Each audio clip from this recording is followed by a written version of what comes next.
দেখেন তো এগুলা কি, চিনতে পারেন কিনা বা চেনা যায় কিনা।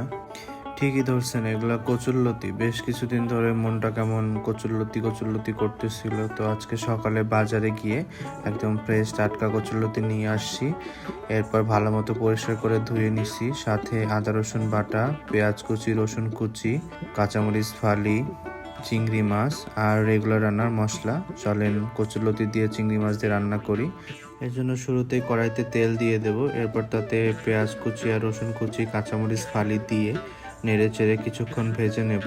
এরপর এর মধ্যে দিয়ে দেব আদা রসুন বাটা, এবং আদা রসুন বাটা দেওয়ার পরে নেড়ে চেড়ে আরও কিছুক্ষণ ভেজে এর মধ্যে অল্প পানি দিয়ে এরপর দিয়ে দেব রেগুলার রান্নার মশলা, এবং মশলা দিয়ে একসাথে নেড়ে চেড়ে খুব ভালো মতো কষিয়ে নিয়ে এরপর মশলা থেকে এরকম তেল ছেড়ে আসলে এর মধ্যে দিয়ে দেব কেটে ধুয়ে রাখা চিংড়ি মাছগুলো, এবং চিংড়ি মাছ দিয়ে দেওয়ার পরে খুব ভালো মতো নেড়ে চেড়ে কিছুক্ষণ রান্না করে নিয়ে এর মধ্যে দিয়ে দেব কেটে ধুয়ে রাখা লতিগুলো, এবং লতিগুলো দিয়ে দেওয়ার পরে একটু সময় নিয়ে নেড়ে চেড়ে সব কিছু একসাথে খুব ভালো মতো মিশিয়ে নিব।